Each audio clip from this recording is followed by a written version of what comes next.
So what is a prescribed fire? It means that we have a prescription of conditions where we are permitted to burn.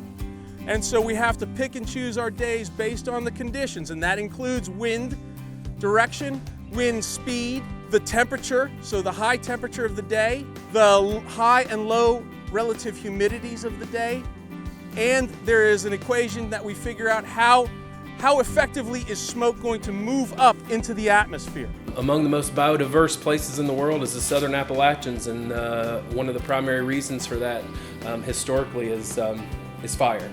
Fire is one of the 5 major natural processes with landslides and ice storms and flooding and wind events that influence the forests in our natural areas. One of the plants, probably one of the most important ones, Hudsonia montana, it's mountain golden heather. It has to have fire to reproduce. Another species, table mountain pine, has serotinous pine cones. Who knows what serotinous means?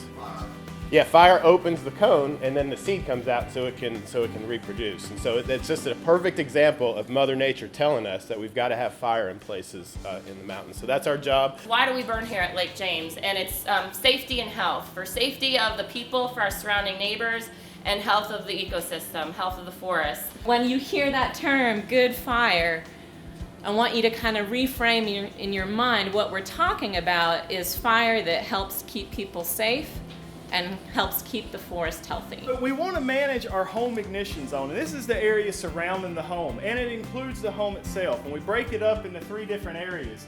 There's the immediate zone, which is 0 to 5 foot out, and that actually includes the home itself. And then we go on out from there, 5 to 30 foot out, and then 30 to 100 foot out. And we start managing the fuels that are surrounding our homes. There's 3 different factors that are going to determine how it's going to burn. There's fuel, there's weather, and there's terrain. And only one of those we can manipulate. And if you don't know which one it is, it's going to be fuels. So our goal is to address high-risk private lands along the U.S. Forest Service boundary to encourage communities to actually become fire-wise and maintain their status, participate in community outreach events and fairs to spread the word about FireWise. That's exactly what we're doing with all of you guys here today, is bringing all those partners together and actually executing that outreach component.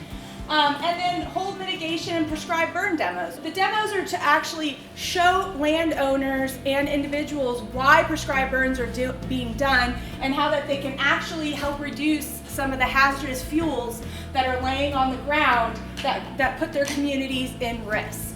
And so the first thing that happens is that the burn boss, the person who is in charge of all of the operations today, will gather their crew together, and they're going to give a safety briefing and an informational briefing. I'm Thomas Crate again. I'm going to serve as the burn boss today. So today we're doing the good fire burn. So we're looking at this grassy area right here, and then we're looking at the parking lot medians. So these are the areas that we're going to burn. So let's ease on up there and watch them scratch this line in, and then we'll go from there. This is a pretty classic formation for creating a fire line, a hand line. What you'll have a sawyer in front. The sawyer is the guy with the saw. He's cutting away small trees, branches, anything that's in the way of where we want to lay this fire down. Behind him is a swamper. The swamper is the person who's removing all that debris as the crew moves down the hill. Behind that, we have folks with hand tools, rakes, hoes, Pulaskis that are removing all of that organic material off of the pet that we're trying to create. And the last person is somebody who's wearing a backpack blower.